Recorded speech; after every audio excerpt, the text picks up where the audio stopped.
Hi everyone, मैं हूं अर्चना और स्वागत है आपका मेरे channel plants care and crafts में। चलिए दोस्तों, आज बात करते हैं एक ऐसे फ्लावरिंग सकुलेंट प्लांट के बारे में जिसमें बहुत ही छोटे छोटे सुंदर सुंदर और क्यूट से फूल आते हैं। जी हाँ, आज हम बेबी सनरोज़ के बारे में बात करेंगे। बेबी सनरोज़ एक ऐसा प्लांट है जिसमें बहुत ज़्यादा केयर करने की ज़रूरत नहीं है, इजी ग्रोइंग है, लेकिन थोड़ी सी लापरवाही आपके प्लांट को ख़राब कर सकती है, बर्बाद कर सकती है। तो छोटी छोटी कुछ चीज़ें ऐसी हैं जिसके बारे में अगर आप केयर करेंगे तो आपका जो सनरोज़ है बहुत ही बढ़िया से फ्लावरिंग करेगा और आपके गार्डन की शोभा बढ़ाएगा। अगर आपके प्लांट में भी ऐसी सब समस्याएं आती हैं जैसे कि प्लांट का मुरझा जाना, उसके पत्तियों का गिर जाना, फ्लावरिंग कम होना, तो उसके पीछे कुछ ऐसे रीज़न होते हैं जिसकी वजह से आपका ये जो प्लांट है वो ख़राब हो सकता है। जैसे कि अगर आप इस प्लांट में बहुत ज़्यादा वाटरिंग करते हैं तो उसके जो रूट्स हैं वो सड़ जाते हैं, गल जाते हैं। अगर आपका प्लांट छांव में रखा हुआ है, उसमें सफिशिएंट धूप नहीं है, जैसे कि इस प्लांट को कम से कम 4 से 5 घंटों की धूप की ज़रूरत होती है। तो अगर आपने इस प्लांट को छांव में रखा है, कम धूप वाली जगह पे रखा है, तो ये बिल्कुल भी फ्लावरिंग नहीं करेगा। दोस्तों, अगर आपको इस प्लांट में ज़्यादा से ज़्यादा फ्लावरिंग लानी है तो एक समीकरण आपको ध्यान में रखना होगा: ठंडी ठंडी हवा और सफिशिएंट धूप।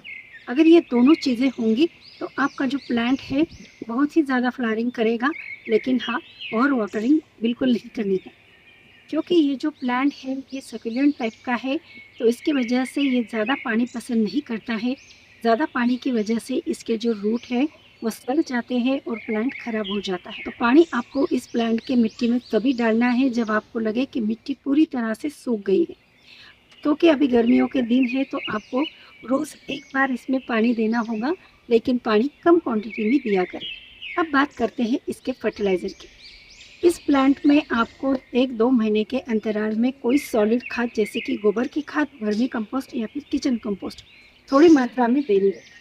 देन अगर आप लिक्विड फर्टिलाइज़र का यूज़ करते हैं तो 8-10 दिन के अंतराल में कोई भी लिक्विड फर्टिलाइज़र इस प्लांट के मिट्टी में डाल सकते हैं।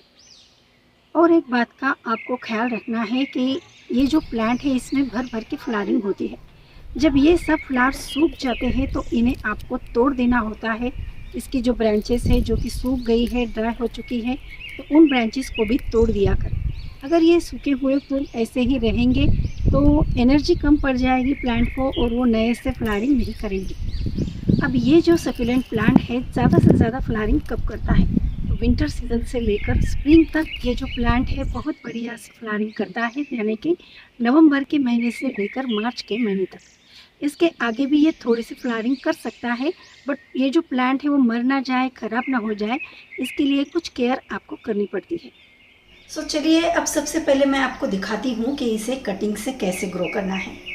तो कोई रॉकेट साइंस नहीं है कटिंग से ग्रो करने के लिए, बहुत ही इजी टू ग्रो पौधा है ये। तो कहीं से भी इस तरह से इसके 2-4 कटिंग ले आइए। आपको जितने कटिंग लगाने हैं उतने कटिंग्स को इस तरह से तोड़ लीजिए।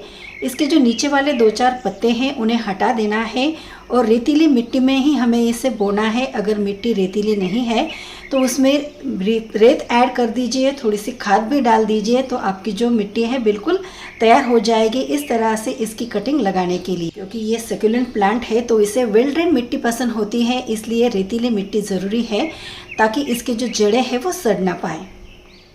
और बस 10-15 दिनों में ये जो पौधा है अच्छे से ग्रो होना स्टार्ट हो जाएगा। अब देखिए, यहाँ पर खाद की बात करें तो मैंने ये जो उबली हुई चाय की पत्ती होती है ना, उसे लिया है। ये जो पत्ती हैं उबली हुई ही लेनी है हमें, और बस इस तरह से बिल्कुल थोड़ी थोड़ी से हमें हर एक उस गमले के अंदर डालना है जिसमें हमने सनरोज़ लगाया हुआ है। और जो खरपतवार होती है उसे भी निकाल देना है, नहीं तो यही हमारे पौधे की जो न्यूट्रिशन है, जो भी हम इसमें फर्टिलाइज़र डालते हैं तो खरपतवार ही सभी फर्टिलाइज़र का न्यूट्रिशन खा लेगी। जब हम चाय बनाते हैं और जो पत्ती निकलती हैं उसे हम फेंक देते हैं तो उसे अच्छे से धो लीजिए, क्योंकि उसमें दूध और चीनी की थोड़ी सी मात्रा होती है। उसे धोने के बाद सुखा लीजिए और इस तरह से हर एक उस गमले में डाल दीजिए जिसमें हमने सनरोज़ लगाया है। तो देखिए, इस तरह से प्यारे प्यारे से क्यूट से छोटे मोटे बटन जैसे फूल इसमें आ जाएंगे। नेक्स्ट वाला फर्टिलाइज़र वो भी बिल्कुल फ्री वाला ही है।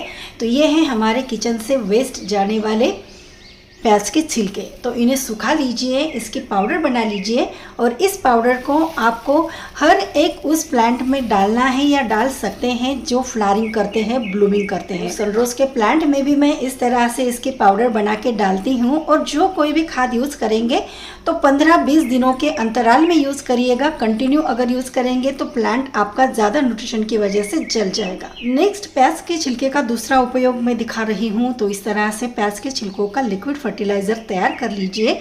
इसको भी आप इस प्लांट के अंदर पानी में डाइल्यूट करके दे सकते हैं।